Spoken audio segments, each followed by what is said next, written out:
2023 Committee of the Whole meeting It really was. of the Lake Bluff Village Board of Trustees. Thank you. Oh, we had great. Clerk, please call the roll. Trustee Yankerman? Here. Trustee Fisher? Here. Trustee Rappin? Here. Trustee Ryder? Here. Thank you. Next on our agenda is the non-agenda items and visitors for public comment. The Committee of the Whole allocates 15 minutes during this item for these individuals who would like the opportunity to address the Committee of the Whole on any matter not listed on the agenda.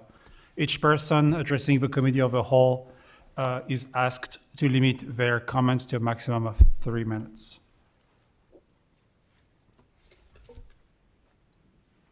It doesn't seem like we have anybody in this room. What about online? No, sir. If so, proceeding on to our general business, we have 3 items tonight. The Committee of the Whole will entertain requests from anyone present to modify the order of business to be conducted. Do we have any requests? Not that I'm aware of. And so the first item would be the consideration of the minutes from the April 24th, 2023 Committee of the Whole meeting. Is there a motion to approve the minutes? So moved. Second. Thank you. Are there any changes? Thank you. Clerk, please call the roll. It's a voice vote. It's all in favor? Aye. Anyone opposed? Thank you very much. The motion passes. Next on our agenda for tonight is a presentation from Community Partners for Affordable Housing. Thank you for being here tonight. Thank you. Good evening. I'm Bob Helly. I'm a Lake Bluff resident for about 3 years. I'm also a board member of Community Partners for Affordable Housing.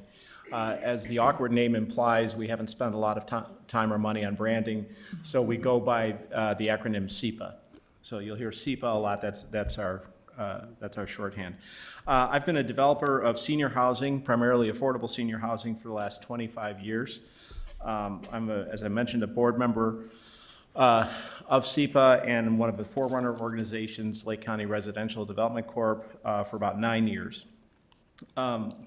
We had the benefit of reading through the board packet and noted that the village has made several serious efforts at affordable housing since the state law of 2004 came into effect. Unfortunately, at the same time, the percentage of affordable housing in the village has gone down, I would say, completely out of the control of the village and due primarily of economic factors that are bigger than all of us. I do feel that as a board member of SEPA, and I'm joining tonight with Greg Handrick, our board treasurer, and Rob Anthony, SEPA's president, that our experience and broad scope can assist the village in looking at various options for affordable housing. As Rob will be doing the primary presentation, both Greg and I will be very brief, and with that, I'd like to introduce Greg Handrick, our treasurer.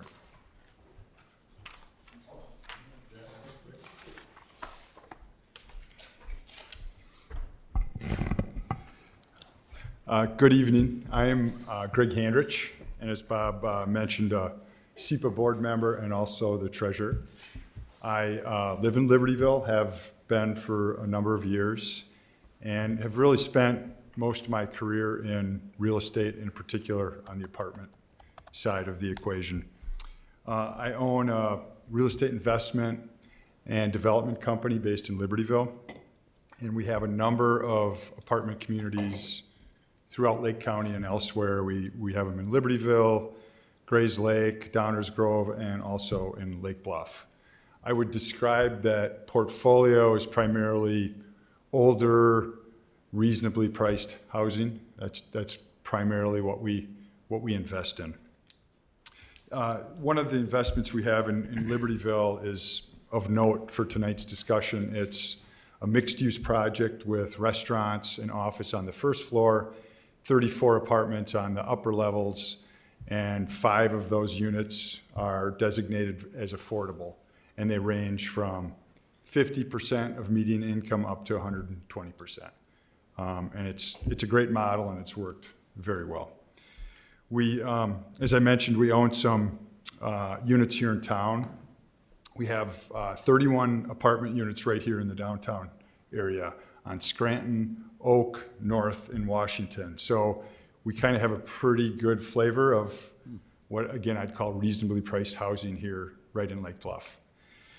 You know, as I'd mentioned, I've been a board member for SEPA for a number of years. I think my involvement is approaching not quite 10 years, Rob, if my math is right. But I'm a big advocate of SEPA. I think there's a severe shortage of reasonably priced housing here in Lake County. And the reason I know that is because if we look at our developments, or I should say our buildings, a lot of the people that we have, generally there's like a life-changing event that causes them, you know, a change in income, and they need to, you know, find something more affordable. And a lot of times it's somebody that retires, it's somebody that's a widow or widower, somebody in a divorce situation, a disability. And unfortunately, in a lot of times, those people get priced out of communities they grew up in because there's just no supply. And so I think it's an important topic, you know, that we're here discussing tonight. The other piece on SEPA is, you know, I can attest to what an organization it is because I'm the treasurer, and I can tell you they're a great steward of the resources they're given. And what I think is important is they're able to leverage community dollars with other, you know, sources like county, state, some cases federal, and they're able to leverage those funds into a much, you know, broader impact on the communities. I'll let Rob speak a little more about a development we're going to be starting this year in Libertyville, but it's the first floor is going to be permanent offices for SEPA's home, and we're going to have 34 units of affordable senior housing, rental housing on the second and third floor. And it was a great partnership that took a couple of years to put together. And I'll tell you, the community, I was involved with you know, Rob and staff. The community came out in such strong support. They came and talked to all the, you know, at all the meetings. The only negative feedback we heard was the couple neighbors that lived behind the development, which is kind of no surprise. And it was really more a function of impact on their home as opposed to the concept. So I can, you know, tell you SEPA does great things, and, you know, I would strongly encourage, you know, a dialogue with SEPA to see if there's a strategic partnership that could be put together here to find some reasonable priced housing opportunities. And we thank you for your time to talk through this with us. And, you know, we'd certainly welcome any questions or comments or ideas that you have. Can I ask a quick question? Yeah, absolutely. So the 34 units that you're building in Libertyville above the CPOP, is that tax credit? It is. Okay. Yep. And then the units that you have here in Lake Bluff, how many units did you say? 31. So 31, and those, that's kind of naturally occurring affordable housing, right? Correct. It's not associated with HUD in any way or the tax credit program. Correct. And what, if you had to guess the range of area mean income that those units are, it's not 60%, is it like, you know, 80 to 120 or? Yeah, you know, that's a good question. We farm out third-party management, but I can tell you the rents range from 1,200-ish to 1,500-ish for one bedrooms. Okay. And then 1,600 to 1,800 for two bedrooms. So, but again, in a lot of cases, it's those life-changing events that's where people come and see the need. And honestly, if we had 30 more, we'd have them full as well. And just as a contrast, because I think it's important for this group to understand the formal affordable housing of a tax credit or a HUD-related versus naturally occurring affordable, what do you think the rents will be in Libertyville at the tax credit properties for a one-bedroom and a two-bedroom? Yeah, and again, so it's going to be based on percentage of income. Right. And I might let Rob speak to that. 1,000, yeah. Yeah. And just to clarify, so the units in Lake Bluff that Greg's talking about, those are not SEPA. No, I understand. That is his personal business. But Yeah. okay. Yep. I'm just trying to create the contrast between what is really defined as affordable and what is kind of what we call middle Market. middle market, or the missing middle, which is what I think your units are. Yep, I think that's exactly. And it right. sounds like maybe there's a $500 rent difference between $1,000 and $1,500 for a one bedroom. Does that sound about right? Yeah, I Okay. think that's right. All right, thank you. Yep. Great, well, I'd like to introduce Rob Anthony, who's the president of SEPA and kind of leads the charge here, so.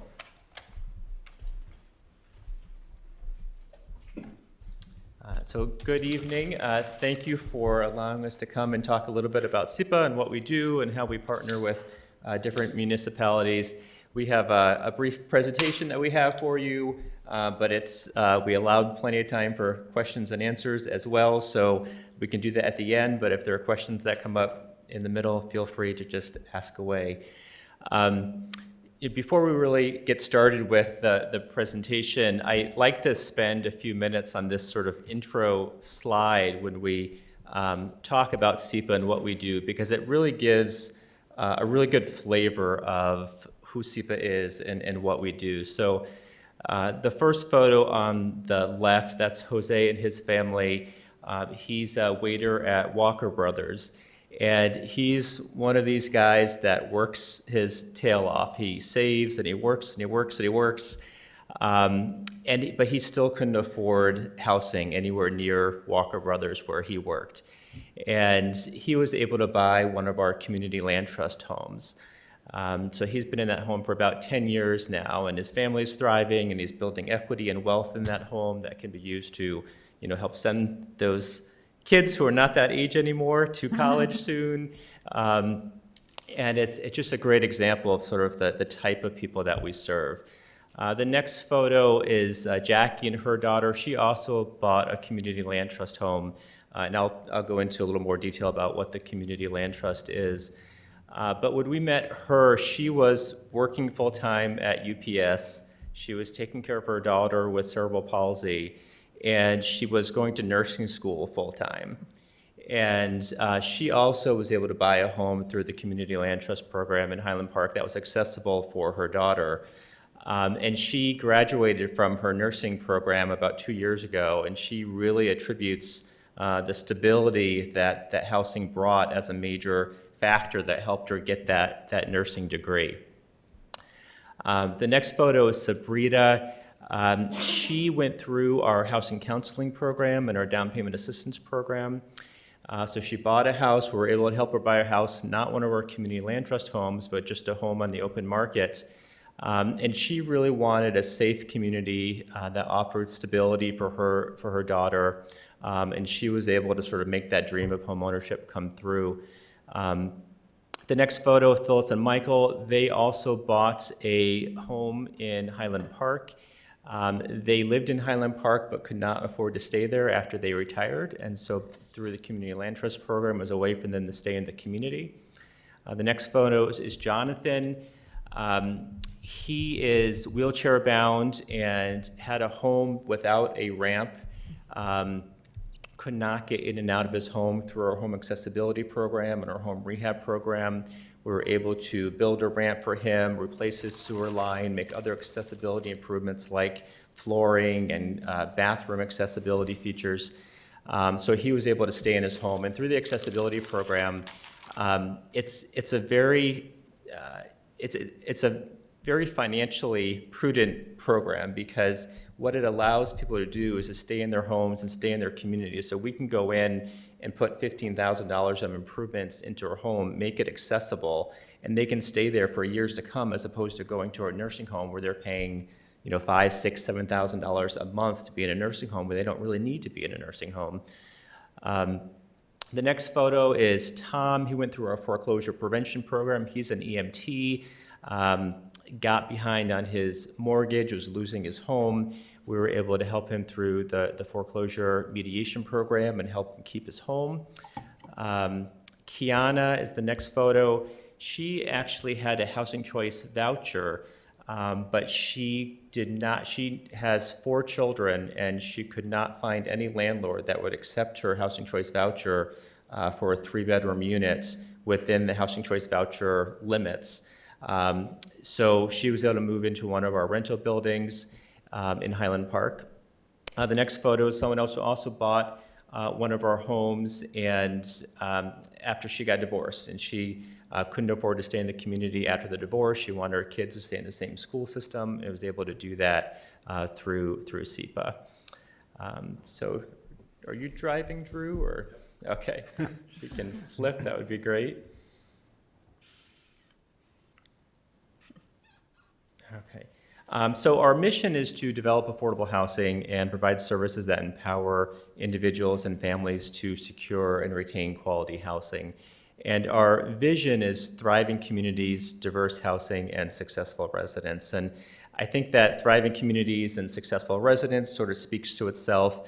But diverse housing, what we're talking about there is trying to help make sure that all communities have a range of housing types and price points. So our mission is not to make every home in a community affordable. Our mission is to make sure there's that broad range of housing to accommodate people at various life stages and life circumstances. So that includes price points, but it also includes types, so that there's ownership and there's rental, there's accessible housing, there's single-family homes, there's a variety and a diverse range of housing. So if we can go to the next slide. And then just a couple slides on why we do what we do. So in Illinois, the fair market rent for a 2-bedroom apartment is $1,186 per month. And in order to afford that rent and not pay more than 30% of your income on housing, you would need to earn $22.80 per hour. Yet minimum wage is $12 per hour. And in Lake County, that difference is even greater. So in Lake County, you need to earn almost $26 per hour in order to afford a 2-bedroom rental unit, because the fair market rent in Lake County is $13.40 as opposed to $11.86. But bottom line, you see there's a big gap there. So someone in Illinois working minimum wage would have to work 76 hours per week in order to afford just a 2-bedroom apartment. In Lake County, that's 86 hours per week. And if you flip to one more slide, this is a comparison of the increase in home prices and rents in comparison to income since 1960. So that top line is the increase in home prices. The middle line is the increase in rents, and the bottom line is the increase in incomes. And so home prices have risen at 4 times the rate of income since 1960, and rents have doubled compared to incomes since 1960. So there's this growing divide, this growing struggle of why people can't afford housing. It's no surprise, or it's not people not working hard enough, or some of those myths that you might hear. It's really a structural problem that we're trying to address. In terms of how we try to address that, really our work falls into about 4 different buckets. One is helping people buy homes. So we are a HUD-certified housing counseling agency, which means that we help prepare people for successful and responsible home ownership. Our goal is not just to get people into housing, but it's to make sure that they're stable and they know how to maintain their home and they're responsible in their home. We do post-purchase counseling and activities too, so things like home maintenance, how to budget, how to maintain your lawn, what it means when you get this escrow adjustment statement in the mail and no one knows what that means, things like that. So it's pre-purchase education and counseling, it's post-purchase education and counseling, and then we also help with down payment assistance. So we can provide up to 5% of the purchase price for down payment and closing costs, up to $14,000. And then we also have a variety of affordable homes that we offer through our Community Land Trust program, and I'll get into the CLT program in a little more detail in a minute. On the rental side, we have rental housing that we offer. So we've developed either on our own or through joint venture partnerships. We've developed over 1,000 rental units in Lake, Northern Cook, and McHenry. We also have a variety of rental assistance programs, particularly over the last couple of years. We've administered millions of dollars in COVID rental assistance to people impacted by COVID. On the repair side, I mentioned the home repair and accessibility programs. Those are the programs where we can help existing homeowners maintain their homes, or we can also do accessibility improvements in rental units as well if there are tenants who need accessibility improvements. And then on the foreclosure prevention side, we have a variety of mortgage assistance programs, and we also provide housing counseling services for the Lake County Residential Foreclosure Mediation Program. And what that program does is anyone in Lake County who gets a foreclosure summons, they get a notice with that summons that says they can enroll in the mediation program, and then that puts a minimum 2-month legal stay on the foreclosure proceedings while we try to help do a loan modification or get mortgage assistance or whatever we can do to get people back on their feet. And through that program, about half the people are able to avoid their foreclosure. So these are just some families and some photos, mostly in our Community Land Trust program. That bottom middle house is on McKinley in Lake Forest, right across from the train station. I'm guessing you all have probably driven by that 1,000 times. That was the very first home Community Land Trust program home that we did in Lake Forest. The way that the Community Land Trust program works is that we either buy and rehab homes like these single-family homes that you see, or we do new construction like the Hyacinth development on the top left there. And then we sell the home only to low to moderate income households, and the nonprofit, the land trust, retains ownership of the underlying lands. And it works really well in higher cost communities because essentially what it does is it takes that land value out of the equation, and that's what really drives up the cost of housing in higher income communities. So we sell the home, retain ownership of the underlying land. That land is leased to the home buyer through a 99-year renewable ground lease, so they never have to worry about losing control of that land. And there are resale restrictions built into the home. So whenever that person decides to sell their home, whether it's a year from now or whether it's 30 years from now, there's a resale restricted formula that they can sell their home for, and they have to sell to another low to moderate income household at that resale restricted price. And so there's a big subsidy involved in making a home in Lake Forest or Highland Park or Northbrook or Evanston to make homes affordable in those communities. It's a big subsidy. You want to protect that subsidy, not have that benefit just to one household. So through the land trust model, you're really writing down the cost of the land, taking that off the books. And instead of a $400,000 house, it can be a $190,000 house that's affordable to someone, say, at 80% of the median income. And it stays affordable forever. It's a permanent, it's part of the affordable housing infrastructure of the community. It'll stay affordable for buyer after buyer. So when that first buyer sells, they sign a new 99-year renewable ground lease with the next buyer. It's a great way for low to moderate income households to build equity and wealth through home ownership. So most of the time, I would say up until a year and a half ago, their monthly payments were about $1,200 for a 3-bedroom house. With the rise in interest rates, that's more like $1,600 now. But nonetheless, it's still an affordable way to reach ownership and build some of that equity and wealth.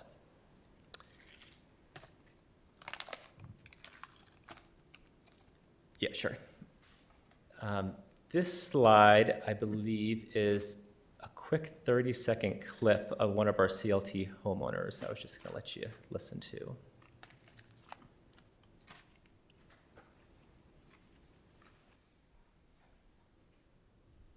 Click that little play button on the, yeah. Today in front of the house that thanks to SIPA, we are owning today. When my husband lost his job years ago, we didn't see a bright future ahead of us. We made a phone call and we learned about all the benefits that SIPA were able to give you. We didn't want to leave the community because my husband was raised and born here. We were able to buy this wonderful place in which we live now. we are comfortable, and this is what SIPA gave us to us, the opportunity to belong to a beautiful place. Without them, it wouldn't be possible. They were a family, a Highland Park family, born and raised there. They experienced some hard times, lost their housing. We were able to get them into one of our rental units. They lived there for, I want to say, about 3 years or so, and then they worked on building their savings and paying down debts and improving their credit, and they were able to buy one of the community land trust homes in Highland Park. I'll go to the next slide. We also do new construction of larger housing too. So we do single-family homes up to 120 unit developments is the largest we've been involved with. On the top left, those are 5 senior cottages in Lake Forest that we currently have. The city of Lake Forest just donated or is in the process of donating land to us to build 12 more of those cottages. We hope to get started on that this year. The middle photo on the top, that's a project in Mundelein that we're involved with. It was a adaptive reuse of about 40 units. 9 or 10 of those were reserved for persons with disabilities. On the right is another joint venture project that we did in Vernon Hills that had both senior independent living and senior supported living. And the bottom are Zion Senior Cottages. That's 110 unit development that was done about 15 years ago. If you want to flip to the next one.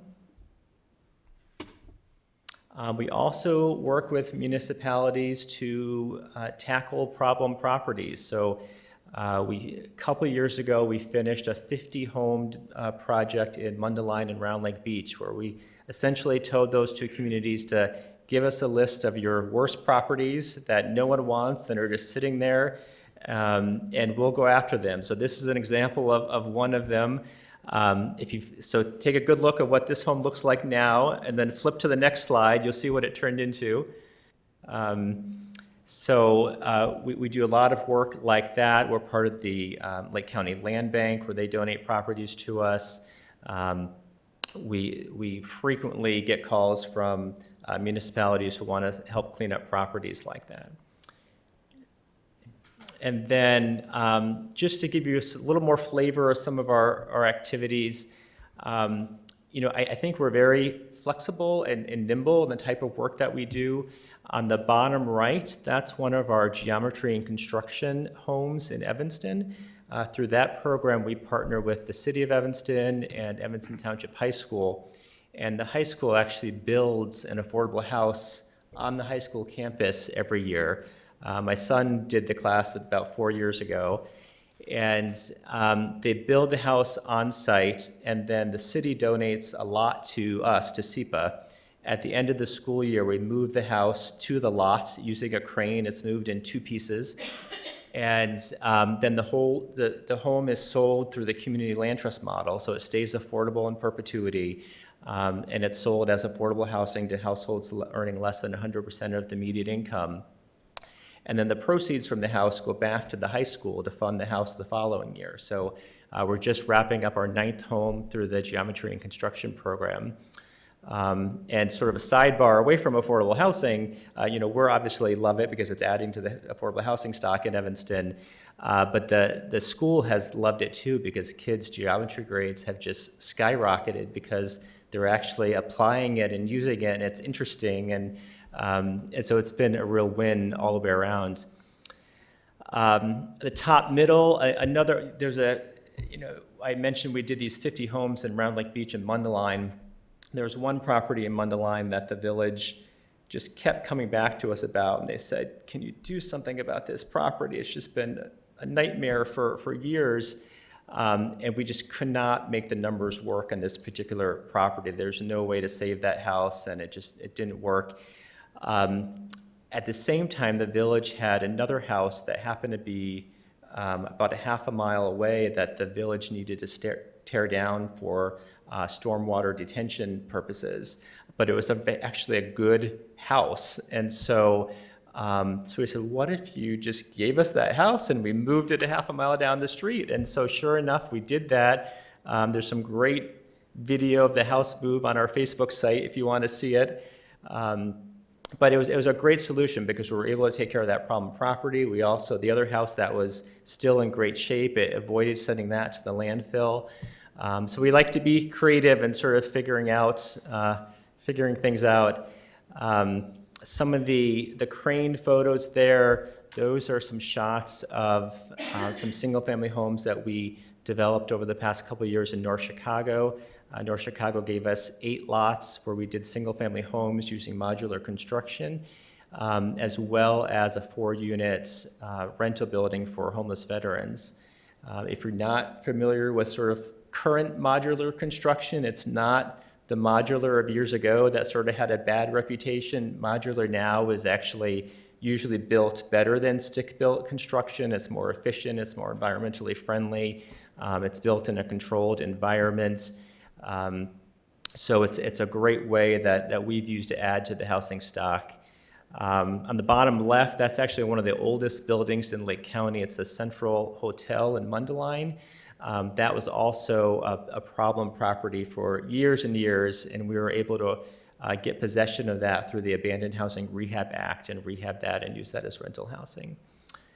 So if you flip to the next screen. I don't want to spend a lot of time on this. I know there was info in your agenda packet about the Illinois Affordable Housing Planning and Appeals Act, and I'm sense that you are pretty familiar with that. But just to remind you, that's a law that the state put into place in 2003 to encourage or to say that all municipalities should have at least 10% of its housing stock as affordable. Can I just ask a Yeah. quick question on that? Because I'm not even sure. Is the definition of affordable for IDA, in which I think we have 4.3% currently, is that 60% AMI? For rental, it's 60%. For ownership, it's 80. Okay. Yeah. And then the other thing that we do is we help municipalities administer inclusionary housing ordinances. So we do that in Lake Forest, in Highland Park, in Evanston, in Northbrook. We're working with Libertyville to hopefully adopt an ordinance. There's a draft ordinance that's being considered right now. But the way that inclusionary housing works, which from the information in your packet, I think most people probably have a sense of what it's about, but it's a local ordinance that requires developers, when they're building new construction, they need to set aside a certain percentage as affordable. That percentage usually ranges somewhere between 10 and 20%. In Highland Park, it's 20%. In Northbrook, it's 15%. The one thing that I really want to say about inclusionary housing is that it works. And I think the thing that most municipalities get concerned about is that it will scare off developers and scare off development. And if you look at all the developments in Highland Park, if you look at development in Evanston, it is obviously not driven developers away. When we first worked on adopting the inclusionary housing ordinance in Highland Park, we had a lot of meetings with developers, with elected officials, with community members, with housing advocates. And the thing that really came out as the most desirable thing from developers is that they wanted predictability. They wanted to know what they had to do so they could plan on that, and then they wanted some sense that if they knew what they had to do and they did it, that they would make it through the entitlement process fairly efficiently and easy. And that was more important than what the percentage of affordable housing was. They just wanted to have that predictability and that consistency.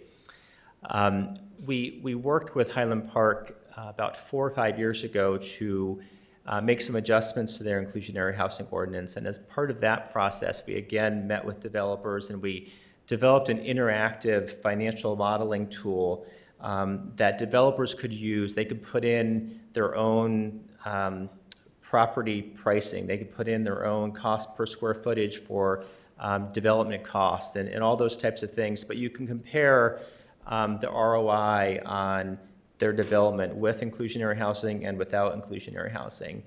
And particularly for larger projects, there was a very, very little difference on the ROI. In fact, in some cases, if you could take advantage of all the density bonuses and things like that, developers even came out ahead in some cases. So what we found is that there really wasn't a big financial impact, particularly for larger projects. So a good inclusionary housing ordinance will have cost offsets built in. So things like waiving permit fees for the affordable units, density bonuses, maybe parking relief, height relief, things like that. And how does Highland Park define their inclusionary housing ordinance? Is that 60% AMI or 100? Or? So for ownership, half the units have to be affordable for people at 80%, and half can go up to 120%. And then on the rental side, there are 3 tiers. So a third, at least a third, have to be affordable for people earning less than 50% of AMI. At least a third need to be affordable for people earning up to 80% of AMI, and no more than a third up to 100% of AMI. And that's a third of the 20%. Correct. Yeah. Yeah. If you want to go to the next slide. So in terms of just some visuals of inclusionary housing, so these were the first inclusionary units built in Highland Park. And most ordinances allow the interior finishes to be a little bit different. The units don't have to have the latest and greatest countertops or appliances, but the exterior needs to look comparable to the market rate units. And so this is a good example where the 2 units on the left, those sold for about $1 million a piece. The 2 units on the right are the affordable units.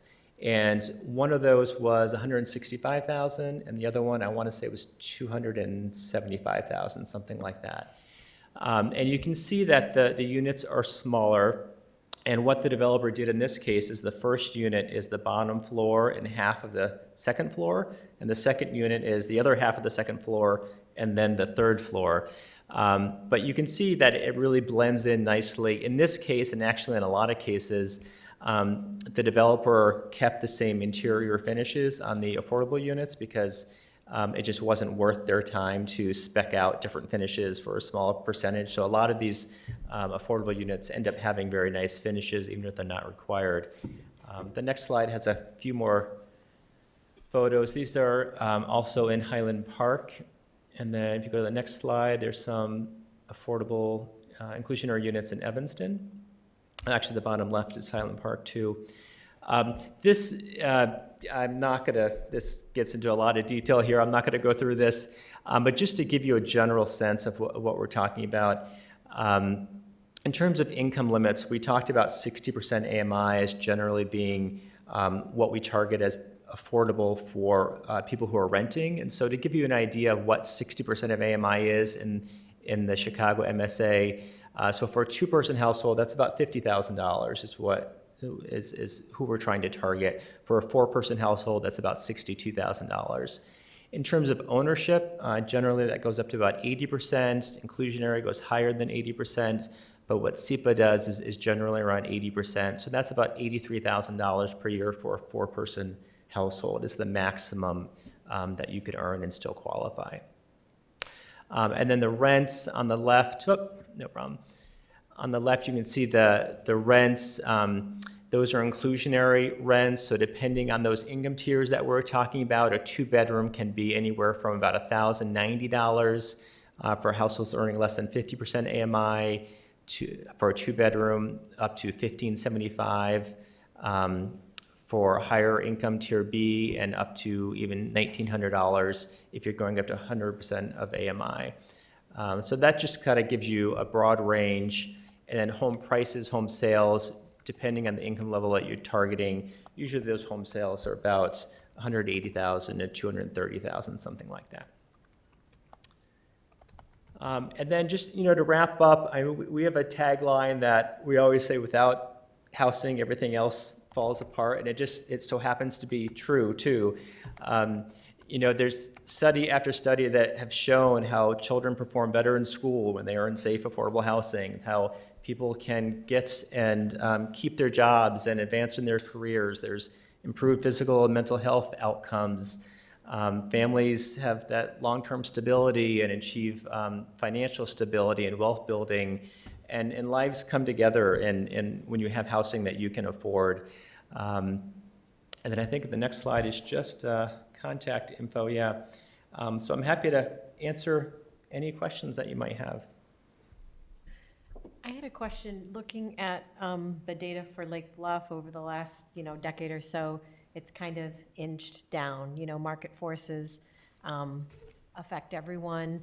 And what I was wondering is if you had that shrinkage that happens, it seems like an ounce of prevention, if we could have, somehow prevented that, would have been great, because now we have to kind of make up to even be where we were before. And so if you had any strategies or success stories from other areas who were able to incentivize in some way or creatively identify and target how they might be able to come alongside those properties to keep them in that affordable stock. Yeah, I mean, I guess I would answer that in a couple ways. One is, I remember having this conversation years ago in Evanston where they were considering whether or not to adopt an inclusionary housing ordinance. And there were several people on the city council who were arguing, we've had our development wave has come and gone. We had all these units developed. We missed that. It's too late. It's not worth trying to do that now. Luckily, that thought didn't win out in the end, and they did put in an ordinance after a lot of development happened. But nonetheless, there's been a lot of development that's happened since, and so I think inclusionary is a really good strategy, particularly if you're taking the long-term vision. I mean, eventually, new things are going to develop. Homes are going to have to come down. There is development over the long term, so I think that's an important piece. Other things. Is looking at land, like the land that the city of Lake Forest donated to SEPA for our 12-unit rental building there. There's been other land donations, the highest in place townhomes that you saw on one of the slides, that was land that the city of Highland Park donated to us. So opportunities like that, I would say, take advantage of those and see if you can get your numbers up that way. Mm-hmm. So again, the land is, and I'm just going to walk through it, and you just explained it, but I'm just going to try to reiterate what you said. The land is donated to SEPA. SEPA develops it, improves it, whatever it needs. They identify who the likely people are who would benefit from this, and they put those things together, and the ownership stays with the land trust. And so that the municipality itself is not pulled into the business of being a landlord or a developer. Their role is to guide this process to hopefully happen and be successful. Yeah, and what we do is that we never go into a community and try to tell a community what they should develop. I mean, we try to be an implementer. So we we ask what the community wants to see, what their affordable housing goals are, and then help work with them to figure out how we can make that happen. So, I mean, I think we would certainly want a lot of input into what the village would like, but absolutely, we can then take, monetary donations or donations of land, use that to leverage other types of resources to get something developed. Thank you. Mm-hmm. I have a question for you. And so during that process, let's say you get the land grant from the village, for example, you are also in charge of when we say the development, you're actually doing all the first steps of building that house, and then okay. Yeah. So you're responsible for that piece as well of development. For the development? Construction. Yeah, absolutely. Yeah, we're responsible for the whole, we go through the entitlement process and the permits and development, yeah. Got it. Putting Okay. together the financing, yeah. I'm curious if you have a backlog of people seeking your assistance. I think our Highland Park waiting list is about 600 people, if I remember offhand. Evanston is probably 3 times that much, yeah. And how how long are people on those lists? I hate answering that question. It's not much of an answer, but it all depends. And there are different income levels on that list. There are people who want 1 bedrooms. There are people who want 3 bedrooms. There are people who want rental and ownership. So it's a really hard question to answer because it all sort of depends on their circumstances and what they're looking for. I mean, I would say with our rehab programs, most people can get served within a couple of years. Our accessibility program is quicker than that. Our ownership program, I would say usually within a year or so, most people can get into something. The rental is where people really wait the longest. Yeah. Very nice. Rob, I'll ask him, and thank you for this presentation. SEPA is providing such a great service throughout Lake County, sincerely. But just maybe to give everybody a perspective here, so if we were interested in building 5 homes, affordable housing homes through SEPA, how much land would you need? What would you need the value of that land to be to make the financials work? You know, I would say one thing that would help us keep those numbers down a lot is if we could work with the village to use modular construction. That saves us a lot. And again, it's really a higher quality product than stick-built. In North Chicago, when we built those homes, the mayor of North Chicago was very skeptical about using modular. We literally put him in a van and drove him 4 hours to the plant and let him tour the plant and see what it looks like and see how they're built. And he came back a huge fan. So we'd be happy to do that with anyone here too. But you know, generally speaking, if we had raw land that was donated, there was no land cost, I would say our development cost, if we use modular construction, would probably be somewhere in the $250,000 range, something like that. Great. How much does that differ from a stick frame? I have no idea. Probably another 100,000 to 150,000, maybe. Okay. Yeah. Part of the savings in that is that it would depend on the type of funding that's being used. So if there's any federal dollars involved, we have to pay prevailing wage, or Illinois prevailing wage, and that drives up the cost a lot.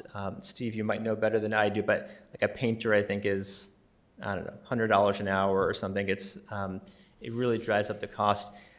With modular, that helps with some of the prevailing wage costs, because a lot of that product is being built as sort of a widget, and we're buying the widget, so we're just paying prevailing wages on the actual foundation that we're installing on site and the installation costs. Thank you. How would it, if you were to have land in Lake Bluff, if we created a partnership, how do you go about accommodating current residents in the village? In terms of getting on a wait list, you mean? Yeah. Or? Is there any sort of preference? I mean, Yeah. So that we work with municipalities to do what they would like. Our very strong preference is not to have a local preference. And the reason is really an equity issue. Local preferences are sort of, on the fair housing spectrum, local preferences are sort of just on the okay side of the fair housing laws, but it's sort of a gray area.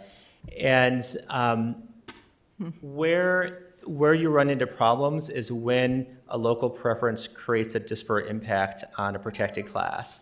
And so in a community like Lake Bluff, where there's not a high minority population, it really would have a disparate impact on that population. If they're not living there, they would have less of a chance of getting into one of these homes. It's a very complicated issue in Evanston. They're losing their black population. They've lost 3% of their black population in the past 10 years. And there is a local preference in Evanston in our work there.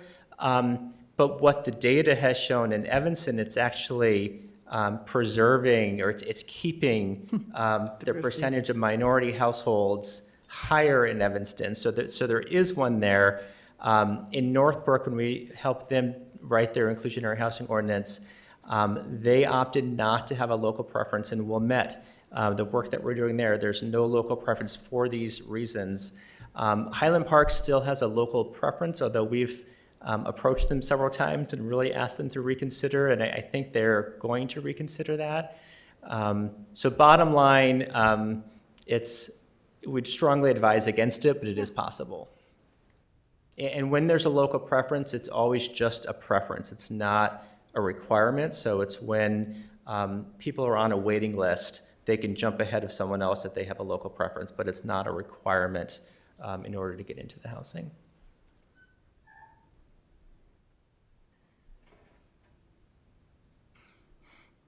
I just wanted to say that the stories and the images, all being real people with real names, with real places, adds to the power of the story and the impact that we can see. It's not a cartoon, it's not pie in the sky. And so obviously you know that, you created this presentation, but I just wanted to say that seeing that and hearing those stories makes it so much more impactful.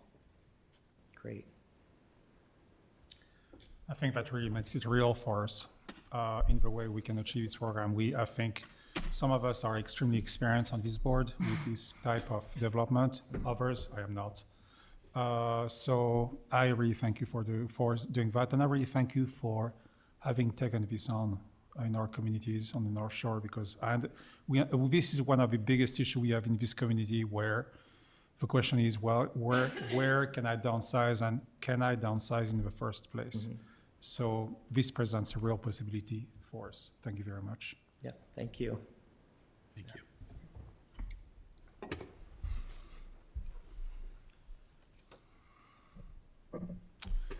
Are there any additional questions on this item? On our agenda next is a discussion regarding the possible updates to the village affordable housing plan. Mr. Freeman?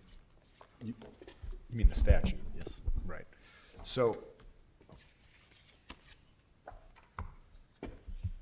as there is the Affordable Housing Planning and Appeal Act, which was one of the slides that Rob put up. I believe, if I just saw this correctly, that the Senate today just passed the amendments to the plan. It had already passed the House. I don't know, as I'm sitting here, whether those two bills are identical, so I'm not sure whether it's done.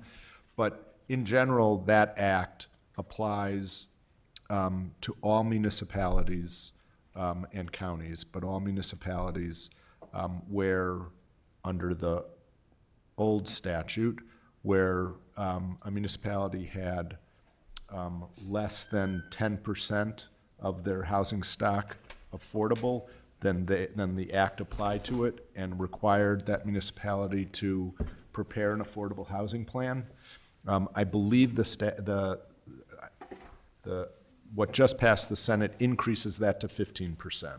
It doesn't immediately affect Lake Bluff because, as you said, we're around 4 or 5. But it does increase the threshold. If you're above the 15%, you're exempt from the statute, or exempt from the requirement to provide an affordable housing plan. The amendments also, the statute requires that these affordable housing plans be submitted to the Illinois, to IDA, and that they have goals. And the goals, it has to have one of 3 goals. One goal will be that 15% of the housing stock in the municipality be affordable. It used to be 10%. The second is that 15% of all new development will be affordable. And then the third goal is a minimum of 5% increase in the overall percentage over a certain period of time. So the statute says that the goals should be, the goal of the goals should be that they be met within 5 years. So that 5% increases over that period of time. It used to be 3% under the amendment that just passed today. It's going to increase to 5%. There's a lot of reporting requirements with regard to the affordable housing plan. There's been some changes to the timing of when a municipality has to submit the plan, has to update the plan, has to report on the progress. Generally, the statute, as amended today, has been tightened up and made more proactively designed to achieve more affordable housing. There is an Affordable Housing Appeals Board that has been created. It has never acted in the 15 or 18 years that the statute's been in place. But under this amendment and previous amendments the last couple of years, there's definitely a commitment to fully appoint members to that body. And the significance, and now the amendment that I think just passed removed the prohibition on more than 4 members of the same political party being part of that body, because I think that was one of the hangups about getting it fully staffed or fully getting all the members appointed. And the significance of that board is that it has the authority to review the decisions of local governments when they either deny a proposed affordable housing development or place conditions on an affordable housing development where that prevent the development, basically.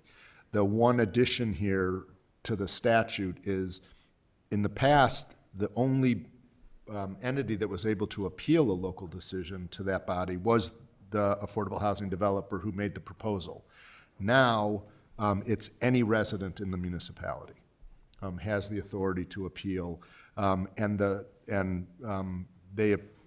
appeal goes to that appeal board, and then that decision can be appealed, but to the appellate court. So it skips over the state circuit court, and then the standard of review is highly deferential to the appeal board. So again, there's a lot in there, but I will say that the only types of development that can be appealed are affordable housing developments. So if a developer comes to the village that's not proposing affordable housing, under the statute, that's not appealable. It's the denial of an affordable housing development that's appealable, as the statute is written now. But we're gonna, as I said, we've been following the legislation. We're gonna do a client alert with the full summary of what it says as soon as we clarify exactly what the final bill says. Thank you. Since it's 7 o'clock. Are there any questions on the board to Peter? Peter, thank you, and I guess we will talk about this at length in the future. It is important to us, so thank you. And thank you again for you guys to show up and to educate us, so I really appreciate that. Thank you. Next item is our adjournment from this meeting. Can I please have a motion to adjourn? So moved? Second. Thank you. All in favor? Aye. Anyone opposed? We're adjourned. Thank you very much. It is 7:01. Let's reconvene at 7:06. 5 minutes? Okay. Thank you.